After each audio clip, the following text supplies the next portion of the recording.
Allez, on va attaquer. C'est bon? Ce cours 1, cette présentation 1, alors le thème général, c'est le sens de construire du sens. Alors, je ne sais pas, j'ai donné ce titre, en fait, c'est un espèce de jeu de mots qui m'est venu, mais je me suis dit, on m'avait demandé un cours il y a 4 ans sur le sens de construire, et je me suis dit, mais je ne vois pas faire un truc sur le détail, la structure, le machin, les équipes. Voilà, je me suis dit, mais en fait, pour moi, le sens de construire, c'est construire du sens. Mais bien évidemment, vous verrez que derrière, je mets des choses assez précises dans la construction. Donc cette partie 1, c'est la création du sens. Et c'est vraiment, prenez ça comme un point de vue, hein, prenez pas ça comme pour une théorie ou comme une vérité infuse, hein, c'est ma vision des choses. On est d'accord? Parce que la création du sens, il y a certainement 1000 manières de créer différemment du sens, Julie vous en montrera d'autres.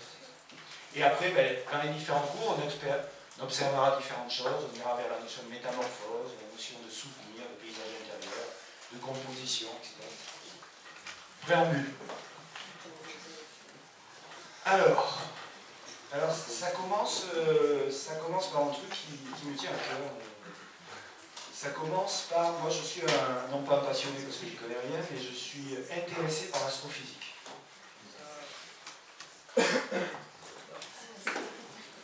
Et je me dis, il y a une chose qui est assez bizarre quand même, non? On est tous là dans cet amphi bien stable, et si on regarde les vitesses à laquelle on va, alors vous savez qu'on est sensible aux accélérations ou décélérations, hein. Mais si on regarde aujourd'hui la vitesse à laquelle on va là, assis là dans cet amphi, donc on fait 40 000 km, ça fait combien ça en une journée en 24? Ça fait du 1500 km/h, non? Je ne sais plus, j'avais les chiffres, mais la Terre tourne autour du Soleil à une vitesse faramineuse. Le système solaire lui-même, dans la galaxie, va, je crois, à des centaines de milliers de kilomètres à la seconde. Et la galaxie se propage vers d'autres galaxies à des millions de kilomètres à l'heure. Donc on est là bien tranquillement assis. Et en fait, on est dans un univers qui est fondamentalement mouvant, fluide, qui bouge. Et ce qui m'intéresse là-dedans, c'est de dire, c'est très étonnant quand même, nous architectes, on coule du béton, je vais souvent utiliser cette expression, on fait des choses fixes. Mais en fait, on fait des choses fixes comme si tout était fixe, non? Ah ouais, Grenoble c'est comme ça, la ville, machin, on va construire un truc, on va faire du logement, on édifie des trucs. Mais en fait, on est dans un monde qui est puissamment mouvant et totalement dans l'impermanence. Donc la question que je pose, c'est pourquoi on agit comme ça alors qu'on est dans un environnement qui est totalement différent? Pourtant, il y a des formes de permanence. Donc vous connaissez ce lieu ou pas? Oui? C'est Épidore, en Grèce. Donc ce qui m'intéresse là, c'est de voir que finalement, dans cette forme d'impermanence, qui caractérise l'univers dans lequel on est, et bien finalement, l'architecture, la construction de ce qu'on fait est fixe, peut aller chercher des éléments qui sont eux qu'elle va rendre permanents. Si je prends Épidore, par exemple, c'est le rapport au paysage, le rapport à la nature. J'imagine le rapport au cosmos, les étoiles, vous connaissez ça, les grands observatoires indiens, les temples mayas, aztèques, tout ça. C'est-à-dire la manière de positionner, de créer une architecture en fonction de choses qui ne sont pas forcément uniquement matérielles, concrètes du site, mais qui renvoient à des dimensions supérieures. Quand vous êtes à Épidore, c'est absolument somptueux, hein, mais le sentiment que vous avez, c'est le sentiment du paysage, c'est le sentiment de l'ouverture de la nature. C'est très bien fait techniquement, c'est parfait, mais on comprend bien que ce qui va générer cet objet, c'est son emplacement, c'est le paysage et c'est sa position dans le territoire grec.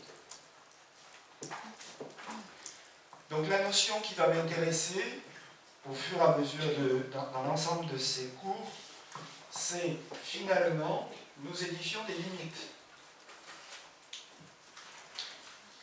Un ami me disait finalement, la définition qu'on pourrait prendre, j'y reviendrai peut-être plusieurs fois, de l'architecture, c'est l'art de la différenciation. Dès que je fais un mur quelque chose, hein, je m'appelle Mich, je m'appelle Souto des Moura, je m'appelle... dès que je fais un mur, je sépare quelque chose, je mets un lieu à part. L'architecture, c'est mettre un lieu à part de la nature, du vivant, etc. D'un seul coup, je mets quelque chose à part. Donc j'édifie ces limites, et ces limites me mettent à part quelque chose. Mais il y a deux manières de voir ces limites. Soit on construit en se disant, vous savez, c'est l'histoire de l'os, il dit le bon et le mauvais architecte, Adolf Loos. Il dit le mauvais architecte, c'est l'architecte qui construit des murs, qui bâtit des murs. Et après, il se demande qu'est-ce qu'il y a comme espace. Et le bon architecte, il dit quel est l'effet d'espace que je veux rendre. Je vais impressionner parce que je vais faire, je sais pas, un palais où je veux apporter le recueillement, la réflexion si je veux faire un tombeau. Et il se demande après, grâce à quel mur, à quelle architecture il va rendre l'effet qu'il veut donner dans l'espace. Donc la question que vous pouvez vous poser, à partir de maintenant si ça vous intéresse, c'est vous êtes où? Vous bâtissez des murs là dans les projets que vous êtes en train de faire? Ou vous vous posez d'abord la question de l'effet que vous voulez donner et vous allez chercher les moyens architecturaux qu'il faut pour rendre cet effet-là dans l'espace. Autrement dit, ce qui m'intéresse là, c'est de voir comment on bâtit sans cesse des limites, hein, mais comment ces limites sont des liens. Et c'est une différence pour moi fondamentale.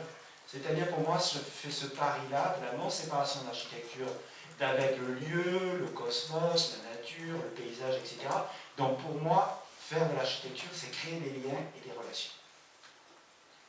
Donc quand vous faites quelque chose, on y reviendra quand on fera la composition, dès que vous mettez un mur, un axe, un espace, que vous dessinez quelque chose, la question est, c'est pas de savoir qu'est-ce que vous faites, la question c'est qu'est-ce que vous mettez en relation.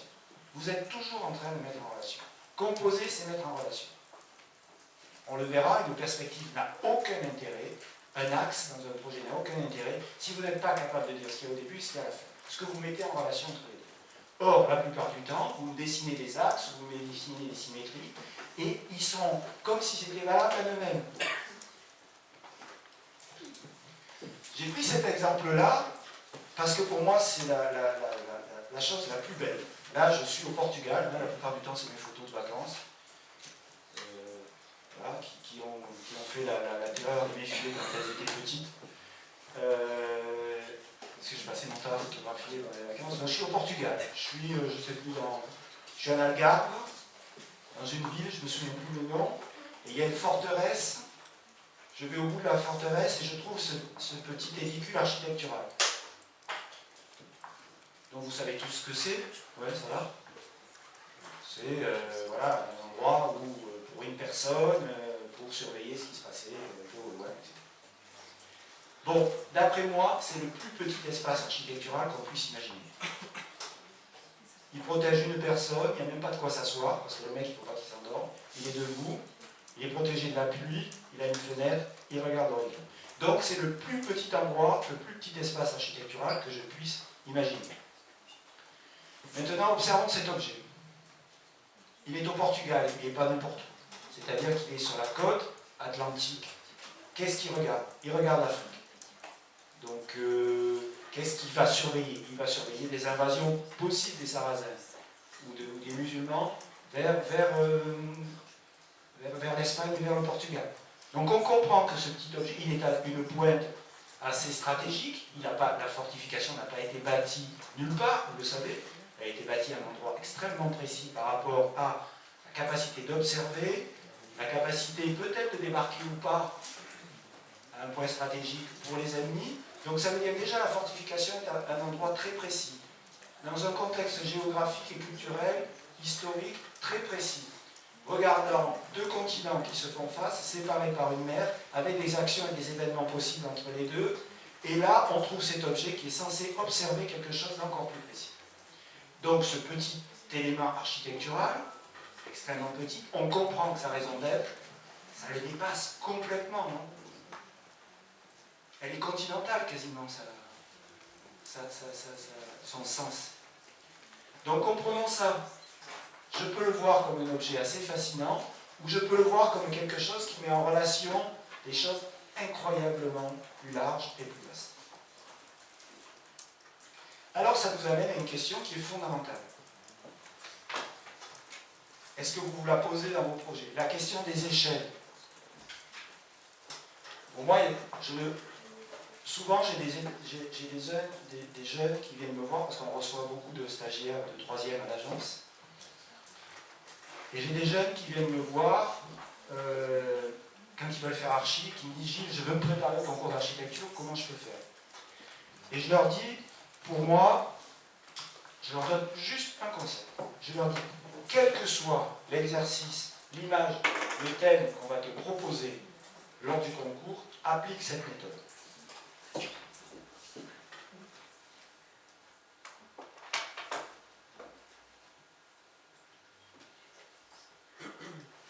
Ça, c'est l'objet architectural à concevoir, à analyser, à produire. Et ça, c'est l'ensemble des couronnes spatiales dans lequel l'objet est pris. Le lieu, très précis. Okay, si je reviens à cet objet-là. Dans quel lieu est-il très précis? Il est à un endroit, moi je propose toujours de poser une architecture à 1 mètre près. Si vous n'êtes pas capable de dire que votre architecture, elle est là et pas 1 mètre à côté, il manque encore un peu d'effort. Donc le lieu est extrêmement précis. La deuxième chose, c'est le site. On comprend que ce site-là, non, promontoire, peut-être des ponts rocheux, à la côte de l'Algarve, très précis, cet endroit-là, il y a une dune lagunaire, mais il y a quand même une barrière, donc c'est quoi ce site-là? On peut parler du paysage. Non? 3e couronne, le paysage, qu'est-ce qu'on a? On a une grande horizontalité, on est face à la mer, on a de l'horizon, on a de la couleur, on a tout ça. Puis après, on pourrait parler du grand paysage. Non? Une côte face à un grand littoral comme ça, comment ça s'étend? Et puis on pourrait parler du territoire. On est au Portugal, qu'est-ce que ça veut dire? Comment on construit, comment on bâtit, avec quelle matière? On est influencé par quoi? Donc cette question des échelles, pour moi, elle est fondamentale. Quand vous pensez à un objet architectural, pensez-le à toutes ces échelles-là.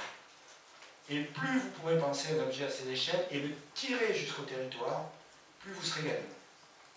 Et donc la question, c'est de savoir comment vous franchissez ces échelles. Comment vous passez d'une échelle à l'autre. L'échelle du lieu, l'échelle du site, l'échelle du paysage, du grand paysage, du territoire, etc. Donc dans les projets que vous êtes en train de faire, là, dans vos studios, quand vous pensez à un objet, vous êtes capable de penser tout ça, et pour chaque échelle, de dire comment l'objet se comporte, de quoi il se nourrit. Alors ça nous amène naturellement, cette notion d'échelle, à la notion d'emplacement. Alors là, je suis dans... si vous avez l'occasion d'aller là un jour, si vous avez l'occasion d'aller au Canada, allez là, c'est le plus bel endroit au monde que je connaisse. Ça s'appelle l'île aux Lièvres. Donc c'est à 200 km de Québec, dans le golfe du Saint-Laurent, en direction de l'océan. Et c'est une île qui est très particulière, parce qu'elle fait 14 km de long par 1 km de large. Donc vous êtes dans le Saint-Laurent, c'est une île qui a été rachetée par une association, une ONG qui rachète des îles en fait pour les protéger de projets industriels, etc. Et donc là, il devait y avoir un terminal gazier, je crois, sur cette île. Et cette association qui s'appelle Duvénor a racheté cette île, d'autres îles aussi à côté, et c'est devenu un sanctuaire naturel. Ça veut dire que ça fait plus de 30 ans qu'ils ne sont pas intervenus sur cette île. Donc vous arrivez là, vous n'avez pas le droit d'être plus de 70 personnes en même temps sur cette île. Donc ça vous donne une appréhension un peu étonnante des choses. Et vous êtes dans cet univers qui est totalement renaturalisé, quasiment sauvage. Et ce qui est très beau, c'est que cette île-là, vous êtes dans l'axe du Saint-Laurent, vous voyez, je pense que l'horizon, vous voyez à peu près à 100-150 km devant vous. D'un côté, vous avez le bouclier canadien, de l'autre côté, vous avez les Appalaches. Il faut savoir que le Saint-Laurent est une faille tectonique, c'est-à-dire ces deux plaques tectoniques différentes. Vous êtes entre ces deux paysages totalement différents, et vous êtes là au milieu. Et à la pointe de l'île, là, à la pointe nord, vous avez un magnifique petit belvédère. Puis un jour, je me suis dit avec mes filles, on est dans un gîte, tiens, on va faire un lever du jour là-bas. C'était absolument somptueux, je me souviens de tout. La science de l'emplacement. Où est-ce que vous mettez les choses? Où est-ce que vous posez les objets architecturaux? Et ne me dites pas que vous n'avez pas le choix. Même si vous êtes dans une zone creuse pourrie à Grenoble, vous avez le choix de le poser à un endroit très précis. Pensez bien à ça, c'est super important, c'est une des premières qualités de l'architecture. Où est-ce que je vais mettre mon objet architectural, grand ou petit, pour qu'il fonctionne à toutes ses échelles? Et puis ça m'amène à une autre idée, dans cette idée du préambule. Donc on le voit, hein, la notion, comment on passe de la notion de limite à la notion de lien, la question des échelles, où est-ce qu'on place l'objet au cœur de ces échelles, à un endroit très précis. Et en fait, qu'est-ce qu'on a a priori qui existe déjà? Dans tous les projets que vous allez faire là, pendant ce semestre, vous considérez que vous posez des objets? Vous allez créer quelque chose comme ça?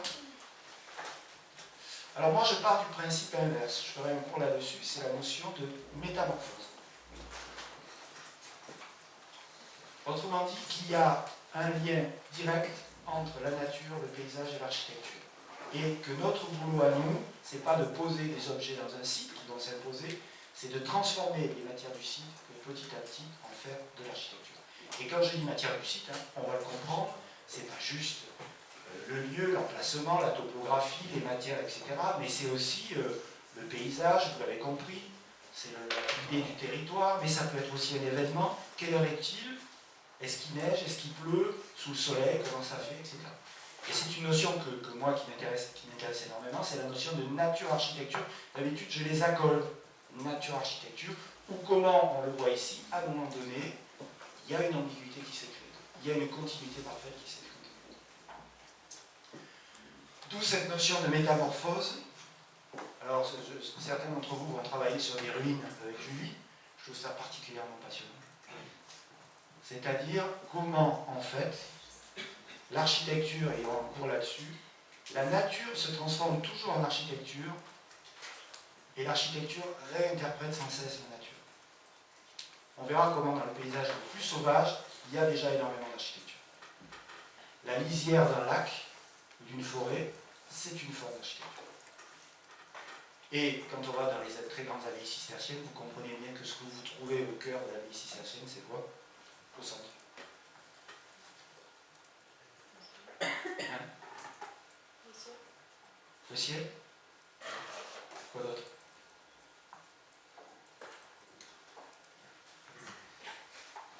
Vous n'avez jamais visité une abbaye cistercienne? On va retrouver la plupart du temps un bassin, non? De l'eau, au centre, au cœur. La végétation, du ciel et de l'eau. C'est-à-dire comment difficile de faire plus complexe et plus sophistiqué qu'une abbaye cistercienne, quand même. Si vous lisez le livre de Pouillon, Les Pierres sauvages, vous voyez le truc. Et comment ces architectures ultra sophistiquées, à un moment donné, nous redonnent des éléments de nature à leur cœur. Ça va? Donc pour moi, c'est cette notion de métamorphose. Il n'y a pas de séparation de l'architecture et de la nature. Et enfin, on ira vers cette notion-là qui m'intéresse, c'est la notion d'effet. On va plus loin que la notion de mur, que de limite, que de lien.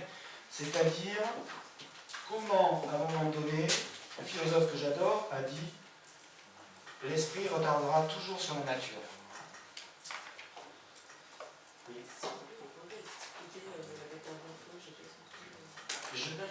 Alors, je fais un cours là-dessus. L'idée de la métamorphose, c'est de dire que, je vais essayer d'expliquer peut-être pour vous. Quand vous faites un projet, on a souvent tendance à considérer l'existant comme quelque chose qui est là. Et on vient poser un objet. Donc on estime que la création commence du moment où je commence à penser à mon projet, à mes espaces, à mon machin, que je commence à dessiner, à faire des maquettes, etc. et que je pose mon objet. J'ai tendance à penser que la création, elle commence sur la manière dont tu vas utiliser toutes les matières du site pour générer ton objet. C'est-à-dire que l'architecture, ce n'est pas quelque chose qui vient se poser sur un site. L'architecture, c'est quelque chose, c'est une manière de transformer toutes les matières du site pour, à un moment donné, créer un objet architectural qui va lui-même, comment dire, magnifier le site de manière différente de ce qu'il était avant l'architecture. Donc, c'est un processus de métamorphose permanente des choses. comment je vais utiliser une lisière, comment je vais utiliser une matière, comment je vais transformer une topographie, comment je vais métamorphoser tout ça en architecture. Ça répond? Mais il y aura un cours spécial. Et donc je m'intéresserai à une question, la question des effets. Qu'est-ce qui, d'après vous, est plus important en architecture? L'espace ou le temps?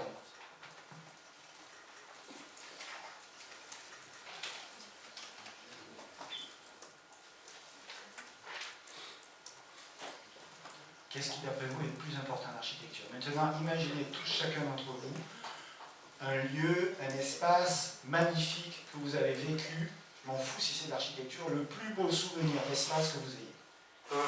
Pensez-y, c'est le premier qui apparaît. Oui. C'est le temps, que l'espace change tout le temps, justement, en fonction du temps. Ok. Tout le monde est d'accord avec ça? Ok. Alors, merci beaucoup. Donc, je vous renvoie à la question. Quand vous faites du projet, là, admettons que ça, c'est le camembert du projet. 100% de votre énergie, 100% de votre créativité, 100% de votre attention. Dites-moi la part que vous consacrez au temps dans le projet. Comment vous mettez en scène le temps? La part que vous consacrez à ça. Pourcentage. Hein? Bon, moi je dirais 2%. Ouais, parfois c'est 0, mais... Allez, on va mettre 1,5%. Il y a un hiatus, il y a quelque chose qui ne va pas. Tu l'as très bien dit. Si vous avez tous pensé à votre site, à votre lieu, il est éminemment d'abord du temps. Et l'espace est relatif. On va le voir dans le cours de Miss, par exemple. Pour moi, Miss, c'est du temps, c'est pas de l'espace. Miss, il n'en a rien à foutre de l'espace. Ce qu'il veut, c'est toucher le temps. La manière dont le bâtiment se transforme sous l'effet d'un rayon de soleil qui apparaît.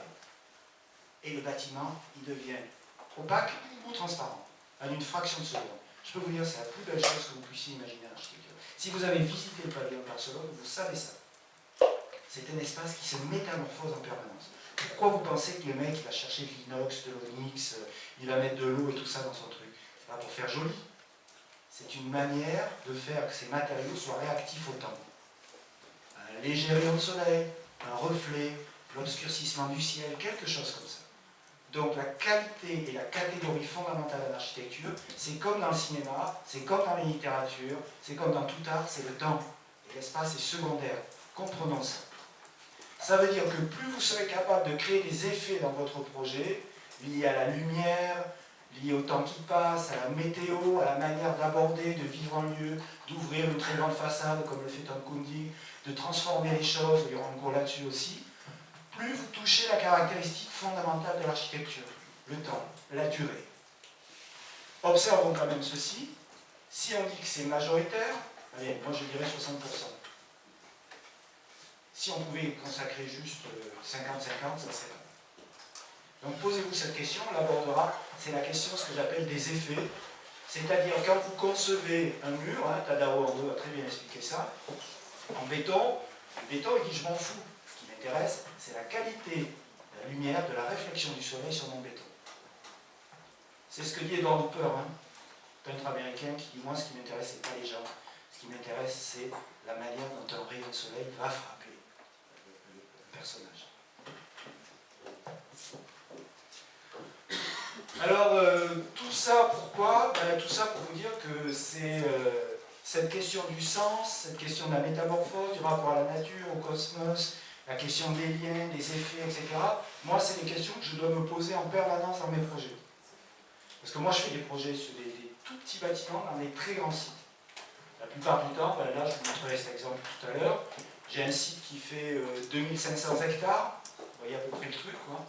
Je ne sais pas combien fait Grenoble en superficie. Quelqu'un peut me dire combien fait avec Grenoble?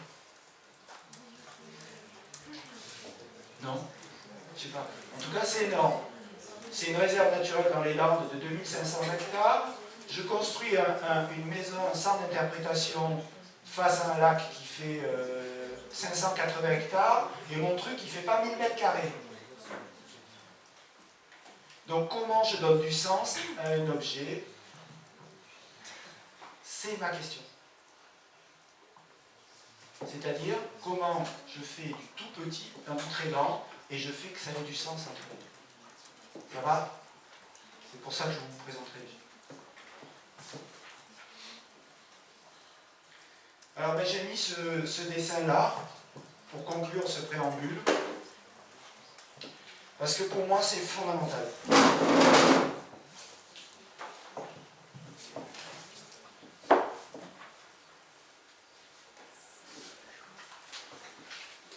J'appelle ça les deux manières de voir l'architecture. Et dites-moi de quelle voie vous vous chauffez vous.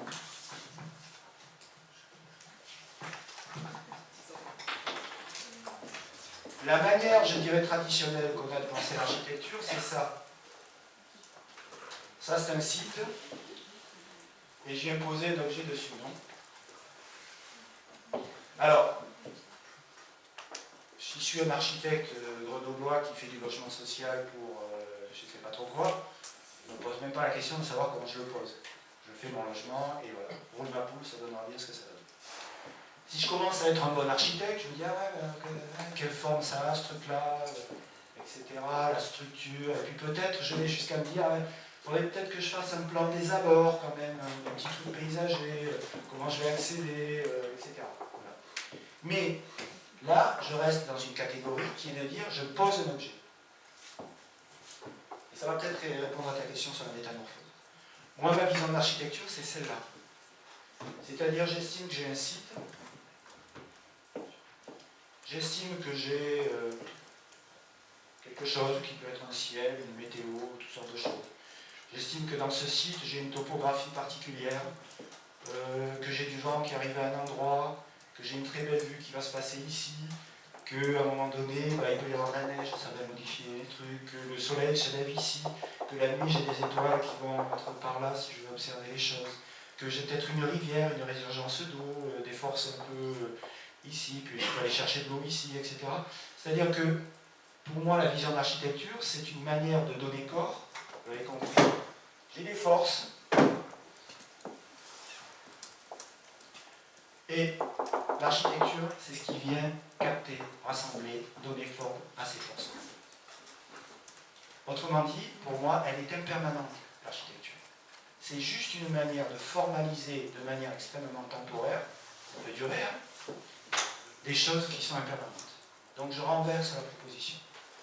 On situe l'architecture dans un champ de force et on vient lui donner du corps. Donc autrement dit, sa forme, sa matérialité a peu d'importance. J'y reviendrai. Observez les architectures de Mies van der Rohe. Ça ne tient pas debout ce truc-là. Ça ne tient pas debout, au sens propre et au sens figuré. C'est que des IPN.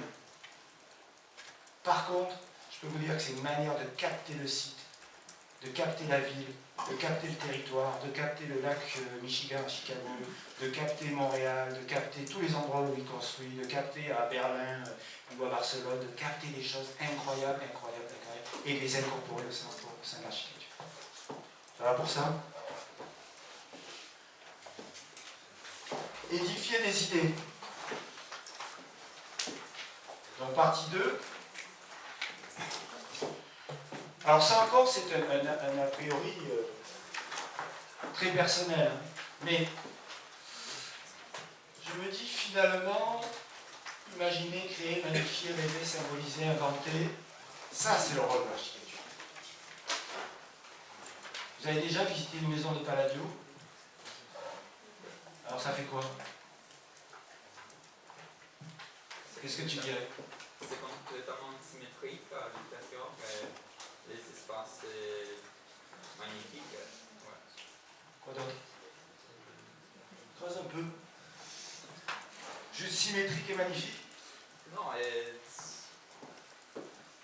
la sensation que quand tu arrives à la ville, c'est complètement différent de notre architecture parce que c'est une architecture isolée mais ouverte parce que c'est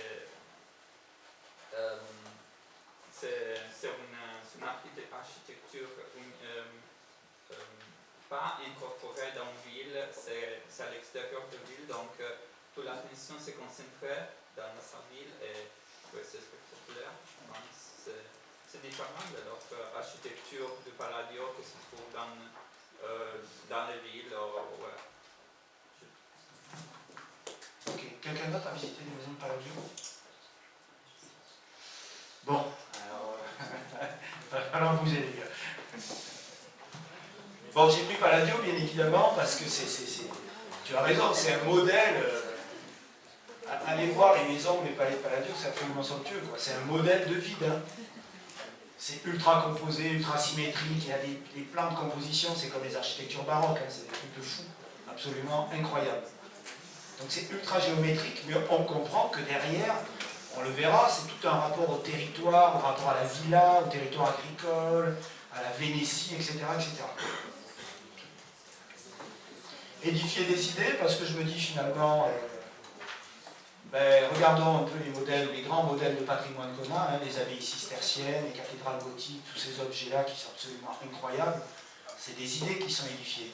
On les comprend, c'est des idées religieuses à un moment donné, ou des idées spirituelles, et c'est ça qu'on va chercher à bâtir. Quand on comprend vraiment le plan et la construction d'une abbaye cistercienne. Édifier des idées, c'est ça aussi.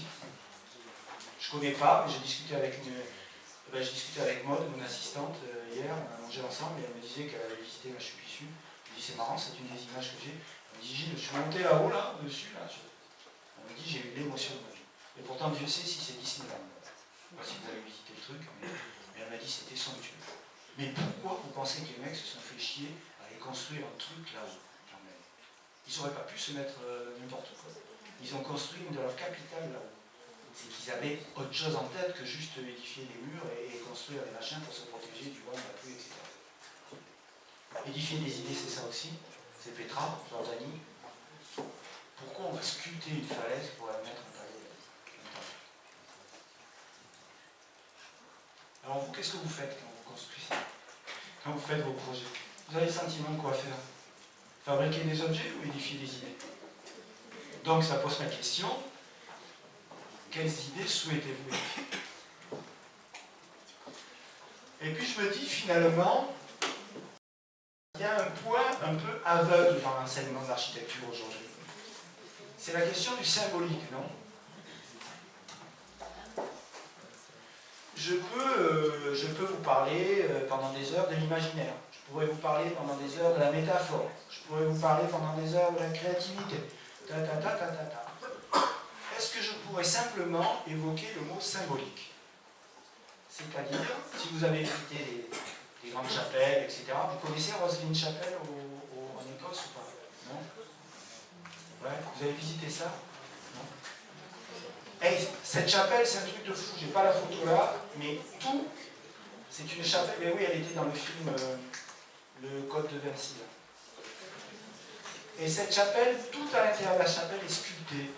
Les moindres poteaux, les moindres poutres, les moindres rambardes, etc. Tout est sculpté et tout raconte une histoire biblique. Bon là, vous l'avez peut-être reconnu ou pas. C'est le portail de l'abbaye de Conques. Donc je me dis ça, édifier des idées, mais c'est d'abord peut-être aussi raconter une histoire. On fait rentrer les gens dans une histoire qu'on va leur raconter. Et l'architecture, notre création, est le support à cette histoire. Et qu'est-ce qui nous reste de tout ça? C'est pour ça que je crois beaucoup à cette idée bachelardienne des espaces poétiques. Finalement, ce qui va nous en rester, c'est des pures sensations, hein, ce que j'appelle des espaces mémorables. Et c'est pour ça, moi, je vous propose de travailler sur votre banque d'images d'espaces mémorables. Les étudiants le font là. Mais prenez un carnet de croquis, tous, et dessinez en une semaine les 50 lieux les plus heureux depuis votre enfance jusqu'à aujourd'hui. Vous ne prenez pas le chou sur la représentation. Dessinez-les, vous l'avez fait peut-être avec un échelle. Ok? Ben ça, c'est votre banque d'idées. Vous n'aurez jamais d'autres matériaux en architecture que celle-là. Et elle a un avantage fabuleux, cette banque d'images. C'est qu'elle existe. Tous les projets que vous allez créer n'existent pas. Mais on peut supposer que si vous êtes des bons architectes, vous serez préoccupés de faire des espaces mémorables pour les gens qui les vivront au même titre que vous avez été sensibles et touchés et heureux dans les espaces mémorables dans lesquels vous avez été. Donc cette notion d'espace mémorable elle est importante aussi. Édifier des idées, c'est raconter une histoire, mais au bout du compte, créer quelque chose, j'aime pas trop le mot d'émotion, mais un espace qui va marquer, frapper les gens, dans leur imagination, dans leurs sensations, qui va faire qu'ils se souviendront de quelque chose, ce moment-là, à cet instant-là. Et c'est pas forcément des grands espaces, hein, je ferai un cours là-dessus, c'est pas forcément des grands espaces somptueux, etc. Ça peut être des choses, là je suis à Séville, là je pense que je suis au couvent des rois, à Tolède, qui est une chose absolument somptueuse. C'était une des capitales, vous savez, de l'Espagne, Tolède à un moment donné, vous avez le couvent des rois, le couvent des rois catholiques, qui est une chose merveilleuse. Et là, je suis à Séville, c'est juste une cour. Mais cet espace-là, pour moi, je l'ai vu une fois, j'étais à Séville, je pousse la porte, je regarde ce jardin, ça me marque. Ça me marque dans ma manière de faire de l'architecture. Et édifier des idées, ben, j'ai pris deux grands exemples qui peuvent nous mettre aussi sur la piste. Vous connaissez cet homme-là? Donc je ne vous refais pas l'histoire. Hein. Florence, Renaissance, Filippo Brunelleschi, la naissance de l'architecture. Et donc ce qui écrit Hubert Damisch là-dessus, avec Brunelleschi, c'est la naissance de l'architecture comme une chose mentale. Pour la première fois, quasi première fois, un architecte veut bâtir quelque chose, il ne veut pas édifier un monument, il veut vérifier dans la réalité, au travers de l'architecture, une théorie de la perception humaine, qui est la théorie humaniste de la perspective.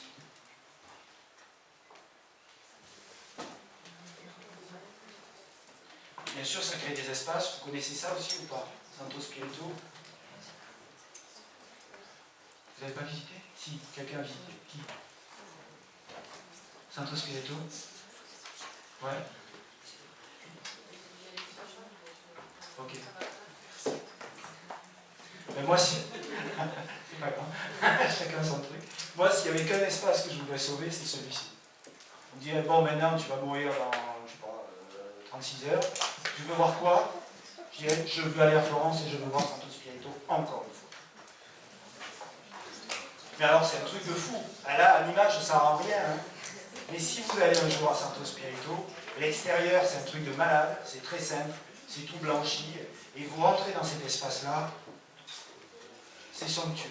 Mais, comprenez bien, il n'y a pas un mur dans cette église. C'est une machine à créer de la relation perspective dans l'espace. Vous êtes en permanence en mouvement. Et pour l'avoir dépouillé complètement, et pour avoir travaillé quasiment pendant 1 an quand j'étais étudiant sur cette... et l'avoir relevé intégralement, c'est dans la conception de Brunelleschi, c'est un truc de fou en termes de composition. C'est un objet qui est ultra contrôlé, je peux vous dire, c'est absolument merveilleux. Alors j'ai pris un autre exemple, les mecs un peu barrés qui édifient des idées à la Brunelleschi, mais vous en connaissez tous, plein d'autres. Claude Nicolas Ledoux, ça vous dit quelque chose? Ouais. C'est qui vous a parlé de Claude Nicolas Ledoux à l'école?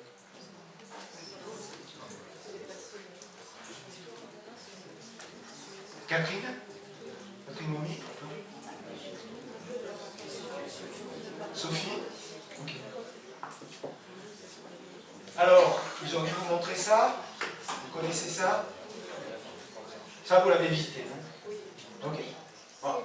On est d'accord, c'est un truc un peu malade quand même, non? Architecture industrielle royale du XVIIIe siècle. Claude Nicolas Ledoux, le dernier architecte du roi, Louis XVI, qui produit ce qu'on appelle à l'époque les architectures industrielles royales. Vous avez ça, donc là vous savez ce qu'on produisait, là, on produisait du sel. Voilà. Donc vous imaginez, les mecs à l'époque, ils ont le choix soit de bâtir à Salins-les-Bains, parce que c'est là où il y a les sources d'eau saumâtre, et d'amener du bois de la forêt de chaux jusqu'à Salins, ou de construire à côté de la forêt de chaux, puisqu'on crée le sel par évaporation, et d'amener par un saumoduc, par une sorte de canal, l'eau sur 19 km jusqu'à la saline. Vous voyez déjà l'ingénierie du truc là? Ils décident de faire ça. Et donc, vous avez d'autres exemples, hein, la Corderie royale de Rochefort, Villeneuve, C'est vachement beau, c'est l'architecture industrielle. Voilà. Et il décide de faire ça. Alors, considérons bien que c'est... Alors là, du symbolique, vous en avez, mais alors à gogo, quoi. Parce que vous voyez les différents projets que va faire Ledoux pour le roi. Finalement, il part sur cette idée du cadran solaire, du rayon, du roi soleil, etc. Alors, vous pouvez faire une visite architecturale, et en fait, moi j'avais un ami qui était directeur de la Saline Royale, et puis j'allais avec mes étudiants, et c'était un mec qui était branché par la franc-maçonnerie. Et Ledoux, c'était un grand franc-maçon. Et à un moment donné, il nous a fait une visite en nous expliquant tous les signes cachés à l'intérieur de la Saline Royale. Et c'était délirant. C'est-à-dire qu'on a fait une visite franc-maçonnique de la Saline Royale. Et il nous a montré tous les détails qui étaient planqués à l'intérieur du truc, comment ça faisait du sens, etc. Donc cet objet-là, déjà en soi, c'est un truc de dingue. Bon, et fonctionnellement, on est d'accord, c'est une prison. Hein. Le sel à l'époque, c'est comme les diamants en Afrique du Sud aujourd'hui. Les mecs, ils rentraient là-dedans et ils n'en sortaient pas.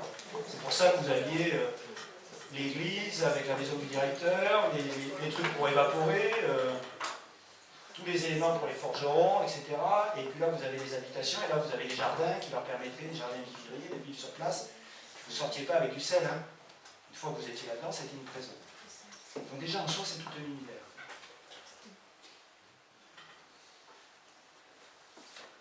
Bon, ben voilà que notre ami, il n'a pas de chance, Claude-Nicolas Ledoux, c'est lui qui fait les barrières d'octroi à Paris, et puis quand c'est la Révolution française, il se fait embastiller. Et donc le mec, il écrit une théorie de l'architecture, et il part de cet objet-là, la Saline Royale, pour en faire le projet d'une ville idéale incroyable. Et donc, on passe de cet univers ancien régime, on est dans un univers de production quasiment carcéral, donc qui a été bâti sur l'idée du rayonnement du roi, du soleil, etc., de la course du soleil, de la symétrie, etc. Et d'un seul coup, ça devient le cœur d'une cité idéale, et c'est la forêt de Chaux qui devient une cité idéale pour l'humanité, avec toutes sortes de pavillons, le pavillon d'amour, le pavillon de ci, le pavillon de l'humanité, etc. C'est-à-dire qu'il va complètement renverser le registre des idées et de ce qu'il veut bâtir à partir du mélange. Et ça va donner des objets absolument magnifiques. Hein. Les pavillons de Ledoux, que vous connaissez certainement, et les livres de Kaufmann, de Ledoux à Le Corbusier, qui montrent la filiation entre les deux. C'est-à-dire c'est quasiment la première fois en architecture, et Kaufmann le démontre bien, qu'on a l'apparition d'objets autonomes. Pensez comme des objets autonomes, qui sont représentatifs d'idées ou de symboles particuliers.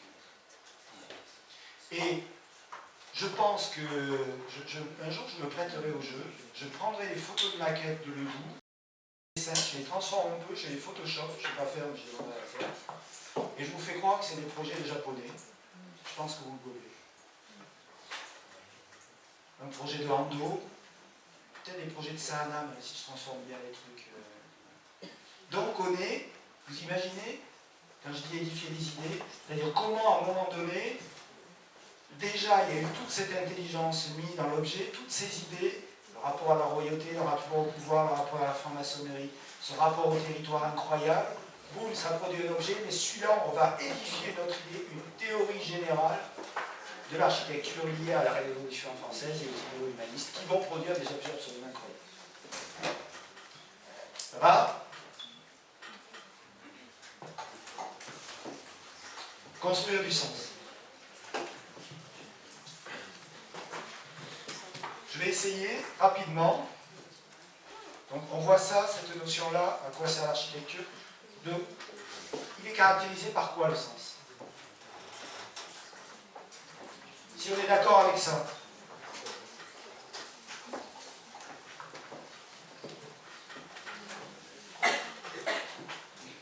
à quoi sert-il?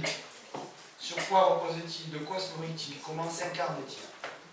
Parce que c'est un peu abstrait, non, de parler de sens à l'architecture. J'arrive là, le bon matin, à 9h, je vais dans ce truc. Alors j'ai pris des exemples. Alors le sens, il est d'abord totalement gratuit. C'est un plus que vous donnez ou pas à votre architecture. Donc j'ai pris un projet de Stephen Hall, vous connaissez ça? Turbulence House. Vous voyez la maison, où est-ce qu'elle est? Vous connaissez Stephen Hall ou pas? Ouais. Bon, mais allez voir, c'est quand même un des grands architectes contemporains. Super intéressant. Donc la maison est là. Donc là, vous voyez, tout petit dans du très grand, comment on conçoit, comment on donne du sens à un objet. Tout petit, une baraque, je sais pas, pour certainement un richissime américain, dans une sierra à perte de vue en arrière. Comment on fait pour créer un objet, à partir de quoi on le crée. J'adore ce dessin.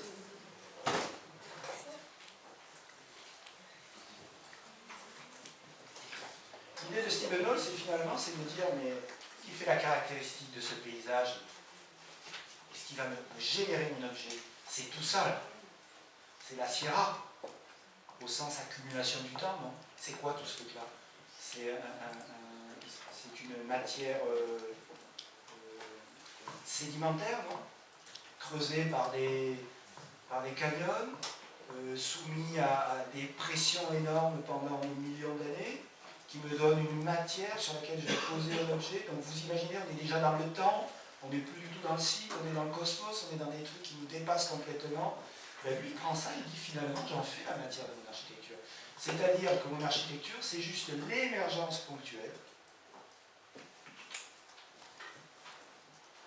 délicate, extrêmement fine, d'un mouvement qui part des entrailles de la Terre, et qui vient se matérialiser et qui redescend dans les entrailles de la Terre. Autrement dit, je donne tout.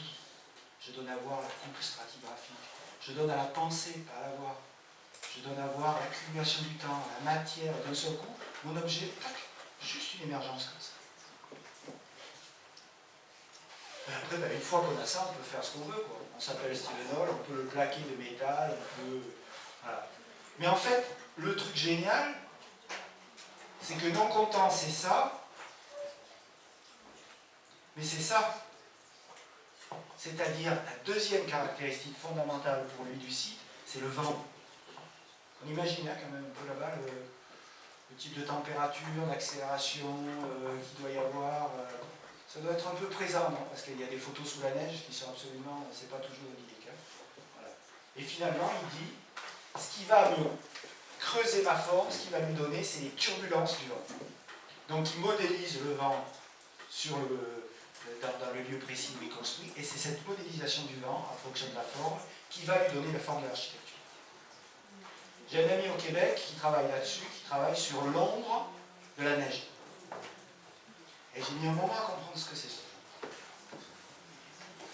Au Québec, vous avez les bâtiments, ils ont un vrai problème. C'est l'accumulation de neige que crée le bâtiment lorsqu'il y a des tempêtes de neige avec le vent. Donc ça peut créer, si vous ne concevez pas bien votre bâtiment, vous imaginez ce que ça peut créer, par l'effet Venturi et l'accumulation. Vous pouvez créer des amoncellements de neige proximité du bâtiment qui vont avoir des effets et qui peuvent avoir des sinistres sur le bâtiment. Et lui renverse la proposition. Il propose à ses étudiants de dire tu vas me faire des études, tu vas modéliser ton bâtiment pour qu'en fait tu vas utiliser la forme de ton bâtiment pour créer effectivement des congères autour du bâtiment. Parce que ça devient intéressant. Parce que ça peut être un élément thermique intéressant en termes d'isolation, en termes d'insertion dans le paysage pour faire disparaître le bâtiment, etc. Ça donne des choses absolument somptueuses. Il inverse la tendance. Donc là, on est là-dedans, non? C'est-à-dire que c'est la rencontre d'un objet, d'une force qui émerge du sol, puissance terrestre, etc. On peut imaginer les tas de choses, ça nous fait rêver, au Grand Canyon, etc. Qui redescend dans le sol, mais ce qui va conformer la forme, c'est la forme du vent. L'année dernière, en master, j'ai eu 2 étudiantes qui ont produit un bâtiment en fonction des essais de vent qu'ils avaient fait sur l'objet, sur la pièce à conversation. Ça va? Et à l'intérieur, bien évidemment, une fois qu'on a fait ça, à l'intérieur, c'est extrêmement simple. C'est un objet extrêmement fragile. C'est-à-dire, c'est à peine métallique. On comprend qu'il n'y a pas de cloison. On est dans cette force et cette fragilité permanente. Donc, je le redis, c'est à la fois implacable, tiens, je vais mettre implacable littérature. Implacable et totalement gratuit. On pourrait se dire, c'est un dément, Stephen Hall. Et pourtant, c'est génial. La deuxième chose, je pars du principe que le sens est paradoxal. Ça, si ça vous intéresse, vous avez un magnifique livre qui s'appelle Logique du sens de Gilles Deleuze. Vous connaissez Gilles Deleuze ou pas? Oui, super. Lisez ce livre, c'est somptueux. La première phrase parle de Lewis Carroll, Alice au pays des merveilles. Et il fait la démonstration que tout ce qui crée du sens, c'est paradoxal. C'est-à-dire que d'habitude, on pense que le sens, c'est un truc bourrin et linéaire. Alors, je démontre que A, B, C, D, etc. Voilà. Je vais construire le sens de mon projet linéairement. Si vous lisez bien Deleuze, logique du sens, vous dites non, non, non, non, non. Le sens, il est toujours paradoxal. C'est-à-dire, c'est la coexistence de quelque chose qui va dans un sens et de quelque chose qui va dans le sens inverse. Et le sens, il se crée quand on arrive à raccorder les deux. Il prend Lewis Carroll, il explique le truc, Alice au pays des merveilles. Pourquoi plus elle s'enfonce dans les entrailles de la Terre, plus les choses deviennent superficielles. Plus elle descend à la profondeur, moins les choses à la profondeur. Et il explique ça, c'est absolument somptueux. Maintenant, si vous allez voir un film de David Lynch, par exemple, on est là-dedans, non? Ou si les musiciens que vous aimez, vous êtes là-dedans. Vous n'êtes pas dans des mecs bourrins qui écrivent des trucs et tout ça. On s'emmerde vite dans ces cas-là. Vous êtes dans des gens qui prennent toujours des choses, qui les renversent, qui les nouent, et ça va dans un sens et ça va dans l'autre. Alors, pour illustrer cette notion de paradoxe, ça peut vous paraître étrange, mais j'ai pris Renzo Piano. Qui n'est pas vraiment le mec complètement paradoxal a priori. Bon, Piano, vous connaissez tous. Et j'ai pris ça. Le musée Menil Collection à Houston, que j'ai eu la chance, le bonheur de visiter. Et là aussi, je peux vous dire, c'est une des plus belles expériences d'architecture que je fais. Alors, on va se redire. Hein. Architecture, on bâtit du pérenne, on coule du béton, on fait des murs, on fait des trucs en bois, machin. On a l'impression qu'on fait toujours des trucs bien solides et bien construits. D'accord ? Oui. Ils ont vu Bayeler, hein? Vous avez vu Bayeler ? Oui. Alors, c'est le prototype de Bayeler. Hein. Moi, j'aime bien Bayeler. Je déteste Pockley, à Berne, parce que je trouve que ça devient une machine. Mais Houston est beaucoup plus touchant. Je ne sais pas si tu as visité. Beaucoup plus touchant que Bayeler. Je dirais que le Houston, c'est la 2 chevaux. Et Bayeler, c'est la Maserati. À Houston, c'est l'invention d'un truc. C'est ça qu'on va noter. Et c'est extrait. Vous rentrez dans ce musée, c'est somptueux, mais c'est une simplicité hallucinante. Donc on pourrait se dire, on bâtit toujours quelque chose de fixe, on donne des limites, je ne refais pas le truc, on crée des espaces clos, etc. C'est quoi l'idée de Piano à Houston? Donc il construit pour une richissime excentrique américaine qui est Madame de Menil, qui est une des héritières du groupe Schlumberger et qui a une collection de peintures absolument somptueuses, des Tolkien, des Kandinsky, en fait, des Picasso, etc. Et elle organise un concours international d'architecture, comme souvent font ces personnes. Et Piano ne fait pas la réponse attendue. Piano l'invite. Et il l'invite, je ne sais plus, en Israël ou en Jordanie, en tout cas au Moyen-Orient, à visiter des lieux, des églises, des chapelles, dans lesquelles il y a une nature de lumière très particulière. Et il lui dit, vous voyez, moi, ce que je voudrais, pour votre collection de peintures à Houston, c'est créer un lieu où il y ait une lumière incroyable comme ici. La nana, elle tombe amoureuse, elle confie le projet à lui. Et Piano commence à réfléchir à cette notion-là. Comment je peux faire un musée dans lequel finalement, il explique ça, c'est magnifique. Quand un nuage va passer dans le ciel, eh bien, je vais le sentir à l'intérieur du musée. Donc, il commence à travailler sur ces coques ferrociment, les structures, les verrières que vous avez eues à Bayeler aussi, mais sous d'autres formes. Et ça donne cet objet. On remarquera au passage ce que je disais tout à l'heure. Hein. Ça ne tient pas vraiment ce truc-là, quoi. C'est d'une simplicité. C'est des containers sur lesquels vous mettez une résine, hein, grosso modo. Vous voyez, la question, c'est pas la question formelle. Hein. Il y a énormément de compositions là-dessus, mais c'est pas, on va pas créer un objet super brillant dans tous les sens, etc. On va édifier une idée. Quand le nuage va passer dans le ciel, je vais le sentir à l'intérieur. Le plan c'est de l'ultra basique, avec des très beaux patios à la piano, un axe central, et l'intérieur. Et donc quand vous rentrez là-dedans, effectivement c'est somptueux. Vous êtes à Houston, donc quand même, il faut contrôler le truc thermiquement, etc. On comprend que c'est un peu compliqué à faire, hein. Une verrière sous un climat quasi tropical, enfin, le sud des États-Unis, des chaleurs et des rayonnements importants pour arriver à contrôler à la fois la lumière, la chaleur, etc. Il fait des protos sur protos, etc. Et donc il arrive à cette chose incroyable. Qu'est-ce qui est important dans la peinture? C'est la lumière. Pour mettre en valeur les collections, c'est la lumière. Donc il va à la chose la plus profonde. Et cette profondeur-là, la lumière, vous l'avez compris, il n'en fait pas de l'espace, il en fait du temps. Un nuage passe et je le sens à l'intérieur. C'est-à-dire c'est toute la collection de Ménil qui change de tonalité en une fraction de seconde. C'est magnifique. L'espace s'obscurcit, c'est clair.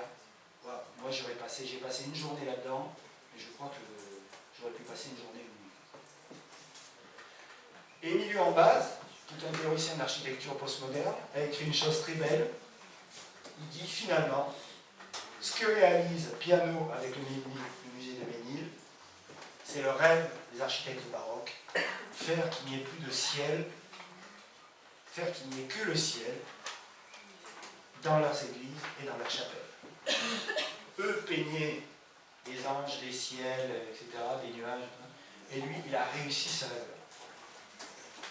Donc ça, c'est fondamentalement paradoxal.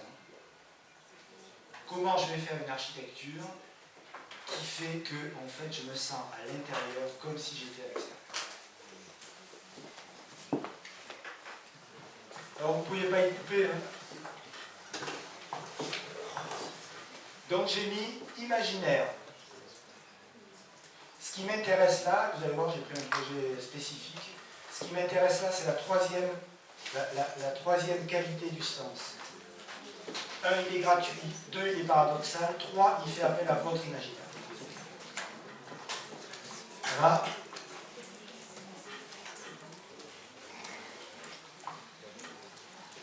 Alors, ce que j'ai pris la Serpentine Galerie. Vous connaissez ce projet? Ok. Donc vous savez qu'il est bâti là-dessus. En fait, toute l'idée du projet, c'est de créer un jardin avec une réalisation extrêmement simple, un peu pas plus basique. Hein.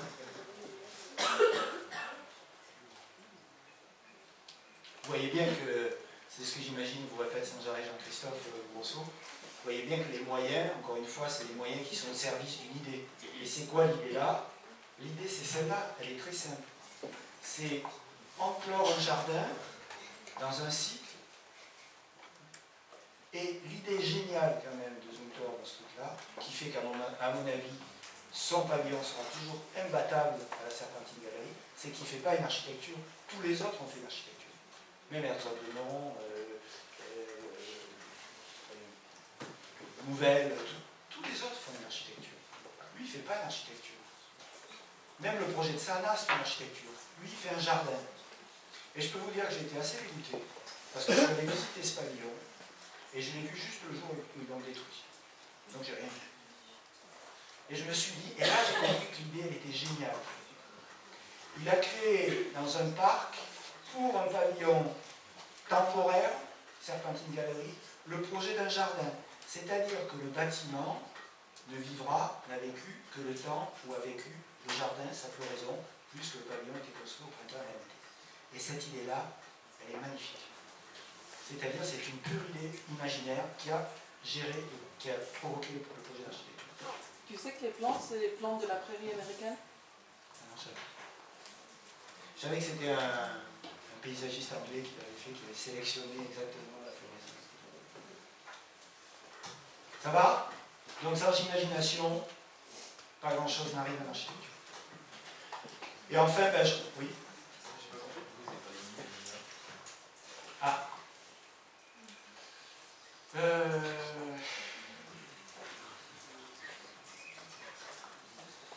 Pour moi, l'imaginaire, on va y revenir, mais c'est une manière de décaler les choses sans cesse. C'est-à-dire que vous arriviez chaque fois à considérer que, j'y viendrai tout à l'heure, quand vous avez quelque chose, quand on vous demande quelque chose, ne le pensez pas comme quelque chose auquel vous devez répondre. Déplacez-le. On lui demande un pavillon, il fait un jardin. Et c'est à partir, son imagination la fait travailler, et c'est à partir de cette idée du jardin qu'il va créer son architecture. Donc le premier acte, c'est d'abord un acte d'imagination. Si on vous demande un bâtiment, tiens, je vais prendre un exemple. Pour moi, l'imagination, c'est ça. Si on vous demande de faire un bâtiment de logement, on vous demande ça, là? Ouais.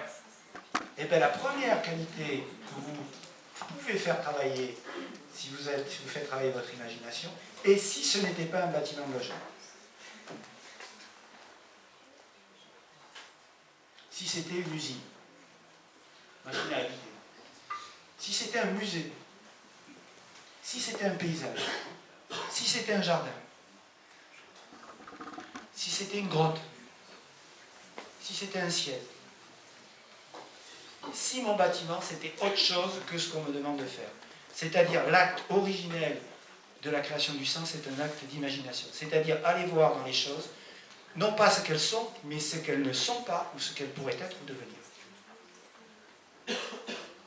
Donc tous les autres archis ont fait un pavillon temporaire. Lui, il a fait un jardin. Et l'architecture est juste le réceptacle de ce jardin. Ça répond? Enfin, c'est une chose à double sens. On rejoint la question du paradoxe, mais là, ça doit vous questionner à vous en tant que créateur et architecte. Je ne vais pas refaire la démonstration, vous l'aviez compris, j'ai pris Barragan. L'univers spécifique de Barragan, la lumière, les couleurs, l'eau, etc. Voilà. Mais on comprend que son univers à lui, c'est son ancrage à sa réalité. Posez-vous la question, qu'est-ce qui vous... Je reviens à ma bande d'image personnelle, les 50. C'est elle qui vous détermine. Je redis la phrase, là. Le génie, c'est une vision claire de l'enfance. Qu'est-ce qui vous détermine? C'est quoi votre bagage, au plus profond de vous-même?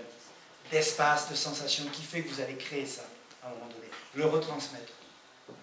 Chez Barragan, c'est ça, il explique, c'est les pueblos, le ranch de son grand-père, etc. Donc on comprend que c'est à la fois en lui, et à la fois c'est une chose qui est extérieure. Parce qu'avec Barragan, ça nous donne accès à une réalité supérieure, liée au temps, à l'espace. On ne fait pas d'architecture après Barragan comme avant Barragan. C'est pas possible.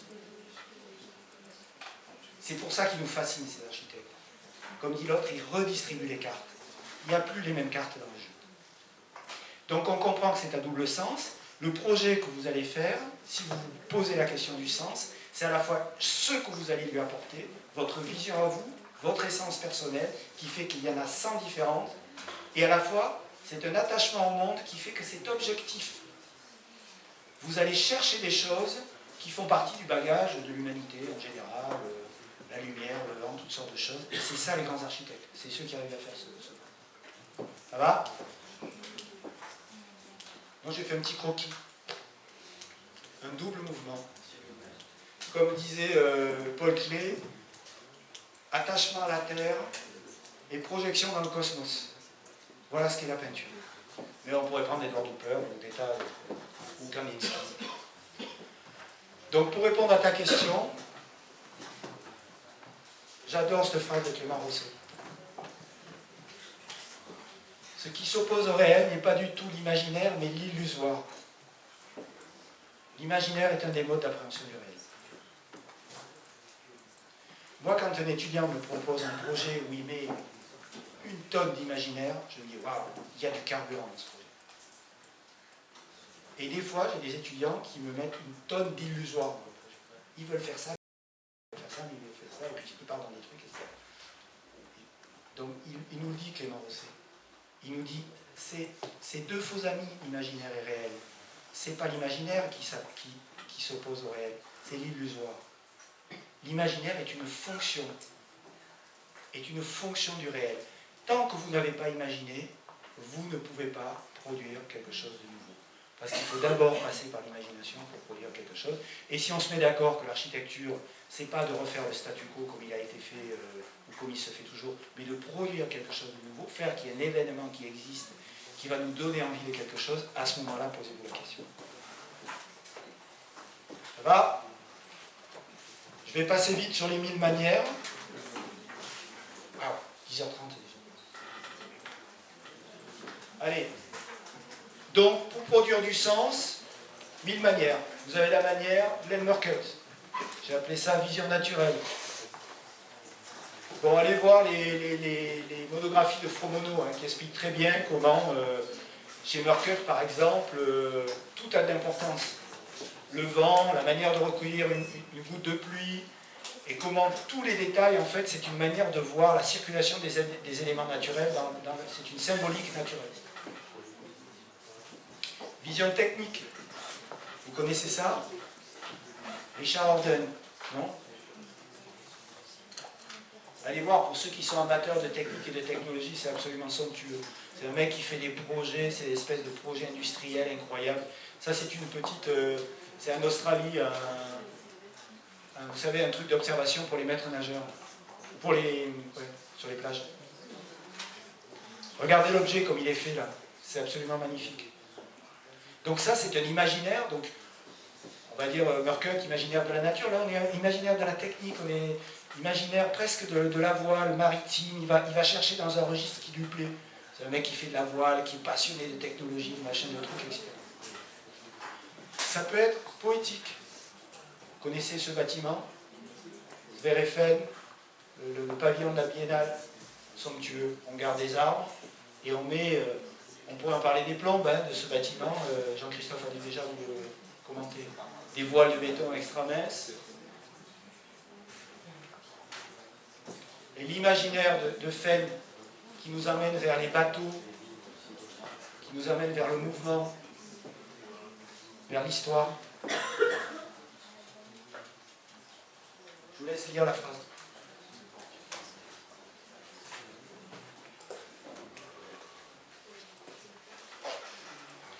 Le rapport entre structure et histoire.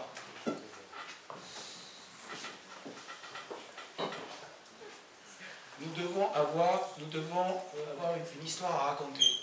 Est-ce que vous avez une histoire à raconter dans votre projet là, que vous êtes en train de faire? Narratif. Eisenman.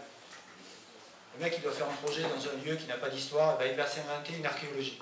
Il fait ressortir toutes les couches archéologiques depuis la colonisation espagnole du lieu, après tout ce qui s'est fait, etc. Il retrouve les cadastres, et il se crée une archéologie, comment il appelle ça, les archéologies à rebours, ou les archéologies spéculatives, c'est un truc de fou furieux. Pareil à Venise. Il va chercher les traces d'un projet qu'a fait le Corbusier pour créer un objet qui émerge du sol. Donc on est vraiment dans l'histoire, hein, la narrative postmoderne.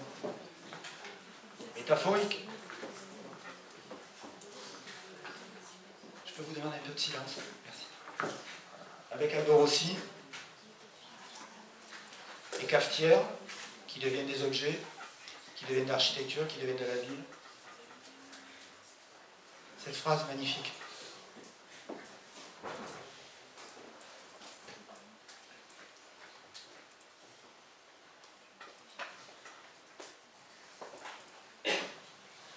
J'y voyais la réduction d'architecture fantastique.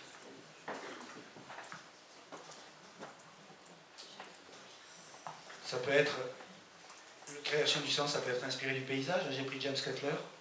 Allez voir cet architecte, c'est absolument somptueux. La manière de concevoir des projets dans des paysages incroyables.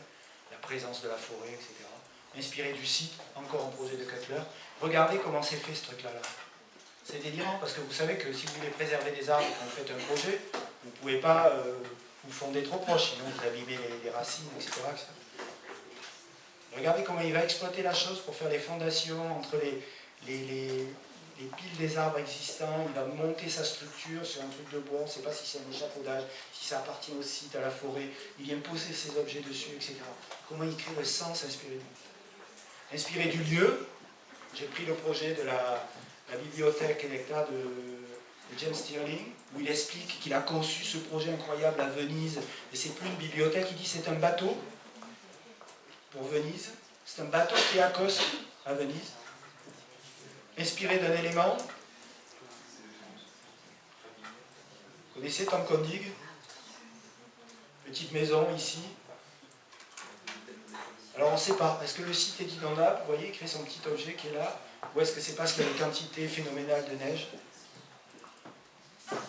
Inspiré d'un élément naturel, c'est-à-dire comment à un moment donné la neige, le site, une inondation, quelque chose peut inspirer une architecture. C'est absolument merveilleux, cet objet peut se fermer, s'ouvrir comme on veut. Lié au temps, allez voir les petites vidéos de Tom Kundig, là, comment c'est. Vous voyez, ça, il y a une monographie qui vient de sortir qui est magnifique, ça devient délirant un peu, mais vous avez des pans entiers de baraques qui s'ouvrent, qui coulissent, c'est un truc de... Vous voyez, là, on est vraiment là-dedans. Aux usages, le seul fait d'ouvrir quelque chose, de participer à son environnement, à son ambiance, c'est déjà incroyable, ça donne du sens aux choses. Au programme, au thème, donc ça c'est un musée que doit faire Tadao Ando pour un célèbre poète japonais, et finalement il décide de faire le musée, c'est la collection de Seiyo. Et en fait tout le décor, toute l'architecture, ça devient la collection de Seiyo. C'est comme si toute la mémoire du mec était là. Et on se promène là-dedans, j'ai pas vu le projet, mais j'imagine que j'ai vu des films, c'est absolument magnifique. Donc là on le voit bien, c'est plus le site, c'est plus une histoire qu'on va raconter, c'est plus de la narration, c'est plus le paysage, d'un seul coup c'est le thème qui va, vous savez, là pour mes étudiants qui travaillent sur les musiciens, c'est le musicien qui va vous inspirer. Inspiré par le contexte. Alors là j'ai pris un mec que vous connaissez peut-être, qui est Kazuo Shinora, vous connaissez? Architecte japonais que je vous conseille, pour ceux qui aiment les idées et la théorie, allez voir. Kazuo Shinora, c'est on va dire, je vais être radical, c'est le père spirituel de tous les architectes japonais que vous connaissez aujourd'hui. Et d'après moi, c'est un des 3 architectes qui ont révolutionné le XXe siècle. Si on ne comprend pas Shinora, on ne comprend pas la production contemporaine d'architecture, c'est évident. Alors c'est un mec finalement très peu connu, mais qui part, donc c'est un japonais, et qui part sur des maisons traditionnelles japonaises, qui va petit à petit, alors c'est un mathématicien chinois, il dit rien de nouveau ne peut advenir en architecture sans le hasard, comme dans toute autre forme de création. Donc lui, ce qui l'intéresse, c'est le hasard. Comment j'introduis le hasard dans l'architecture? Et au début, ça y est, les maisons japonaises, ils commencent à faire des trucs un peu bizarres. Par exemple, il fait un sol en pente, en terre battue. Et il dit, j'adorais voir comment mes clients s'adaptaient en permanence à cette topographie bizarre à l'intérieur de leur maison. Donc vous imaginez, les meubles, il faut qu'ils soient adaptés, tout ça, c'est un truc... Puis petit à petit, il commence à l'édifier comme une théorie. Ces baraques sont somptueuses. Moi, je l'ai vu une fois en conférence, il est mort malheureusement, à Montréal. Et il y avait des photos, ces photos-là, elles étaient exposées, c'était des panneaux qui faisaient 4 mètres par 3. Et je vais au Japon demain, c'est la première chose que je vais visiter, c'est magnifique. Et il explique un truc, il dit finalement, le mouvement moderne a dit qu'il fallait une superposition entre la structure, l'enveloppe, l'espace, etc. Moi je balaye tout ça et je crée des systèmes qui se percutent. Bon, et vous avez ces poteaux béton qui sont incroyables, qui percutent l'espace, un espace tout blanc, béton, etc. Et donc pour ça, il étaye la chose à partir des avions, de son analyse, c'est un mathématicien, des avions de l'armée américaine, le F-14 par exemple, où il dit en fait dans le F-14, il n'y a plus de réflexion forme-fonction. On s'en fout. Chaque pièce est faite pour être la plus efficace possible. L'engin, je crois qu'il pouvait toucher à l'époque 15 cibles simultanément. Chaque pièce, le cockpit, l'aileron, le machin, les missiles, et tout ça, on veut les assembler avec un minimum d'énergie pour être le plus léger possible et aller le plus vite possible. Et il dit ça, vous voyez, ce F-14, ça révolutionne, la forme suit la fonction. Ah, une licence dit, ah ouais, pourquoi? Mais parce qu'il n'y a plus de lien entre la forme finale, qui devait être la synthèse de toutes les fonctions. Aujourd'hui, le lien est coupé. Ben, regardez Ricciotti, regardez tous les architectes qui se permettent toutes sortes de choses en structure, etc. Et qui ont complètement cassé le lien entre l'espace, l'enveloppe, la forme et la fonction. Puis ça donne ça, des maisons-machines, où chaque micro-espace, chaque fenêtre, chaque objet devient assemblé dans quelque chose d'improbable. Et pour finir cette première partie, donc vous le comprenez, l'imagination, ce n'est pas la faculté de former des images, mais de les dépasser.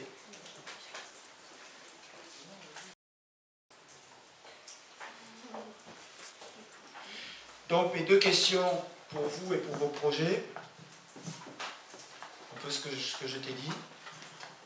Est-ce que vous saisissez ce qu'on vous demande, et là où vous œuvrez pour ce qu'il est, ou pour ce qu'il n'est pas, pour ce qu'il pourrait devenir? Et si mon bâtiment c'était? Et si mon site c'était? Et si mon programme c'était autre chose? Et le sens, eh bien, finalement, j'espère avoir été clair, c'est cet arrière-plan dans tous ces architectes qui fait qu'effectivement, le premier plan d'architecture peut se dessiner beaucoup plus clairement. Si vous cherchez, si vous savez ce que vous cherchez, si vous savez quel sens vous voulez insuffler, à partir de quel univers, comment vous liez entre votre univers personnel, ce que vous percevez des choses en général, vos souvenirs, mais aussi quel est votre élément inspirateur, technologie, nature, etc. Si vous arrivez à clarifier ça au fur et à mesure dans vos projets, alors le premier plan deviendra évident, votre architecture deviendra évidente. Si vous ne savez pas ce que vous cherchez, ben forcément vous passerez votre temps à faire des projets, mais vous ne savez pas ce que vous cherchez. Ça va? Conclusion. Je suis presque dans les temps. Construire du sens et s'attacher au sens profond, c'est être sensible aux signes, à ce que vous ne voyez pas. Un archéologue, il est toujours sensible à des trucs incroyables. Il voit des trucs que vous ne verrez jamais. Moi, j'ai visité un site avec un archéologue, je ne voyais rien. Il me dit, regarde cette fouille. Tu vois là, il y avait une maison gallo-romaine avec un toit à une pente. Et le toit, il faisait 30 cm d'épaisseur. Je dis, mais comment tu vois ça? Il me dit, ben regarde ça. Tu vois de ce côté-là, tu vois cette fine couche noire qu'il y a à 15 cm sous le sol. On peut dater de la période où c'est. Et ça veut dire que cette fine couche noire, c'est la charpente du bâtiment qui a brûlé, qui s'est effondrée. Est-ce que tu la vois de l'autre côté? Je dis non. Qu'est-ce que tu en déduis? Je dis bah, que le toit était à une seule pente. C'est-à-dire quand il s'est effondré, il a coulé de ce côté, il est tombé ici. Et je connais à peu près la composition parce que je suis capable de voir le truc, etc. Ça, c'est votre qualité d'architecte. Être sensible aux signes. Allez chercher le sens profond des choses. Ne vous limitez pas à ce qu'on vous demande, à ce que vous voyez d'un site, jamais, ni un programme. Et après, soyez sensible à ce qui va vous mettre sur la piste du sens. Troisième qualité, raconter une histoire. C'est ça qui nous intéresse, c'est ça qui nous fait vivre. Depuis la nuit des siècles, les Grecs, les machins, les trucs et tout ça. S'il n'y aurait pas la mythologie grecque, vous n'auriez pas les temples. Okay? Et transformer, fabriquer, métamorphoser, c'est-à-dire vous comprenez qu'entre le site, mon idée d'architecture, les prototypes, la manière de transformer, les essais que je fais, la matière, etc., tous ces dessins, toutes ces maquettes, etc., vous voyez, c'est un processus continu de travail.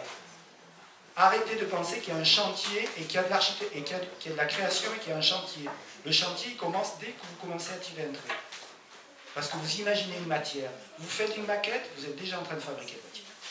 Si la maquette tient, le bâtiment tiendra. Allez, je vous laisse découvrir cette phrase.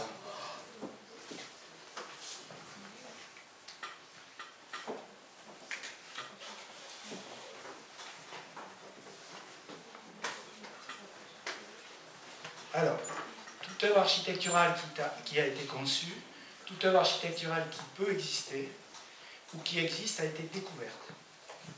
Elle n'a pas été créée. Notre rôle n'est pas d'être des créateurs, mais des découvreurs. Hey, on comprend ça, on l'applique. Vous imaginez? Ça veut dire que vos créations architecturales, elles existent déjà avant que vous les ayez créées. Si on appliquait ça vraiment à l'architecture, je peux vous dire qu'on ne vivra pas dans les mêmes mondes. C'est-à-dire que toutes les conditions existent déjà dans le site, dans le programme, dans le client, dans le paysage, dans le territoire, dans le temps, dans l'espace, dans la météo, depuis les temps immémoriaux jusqu'à aujourd'hui, pour que l'objet juste apparaisse. Alors c'est une vision d'esprit, mais c'est extrêmement juste comme chose. Vous êtes des découvreurs de vos propres projets. Donc ayez l'attitude des découvreurs et pas du créateur. Ça va changer beaucoup de choses. Ça va? Allez, je vous remercie.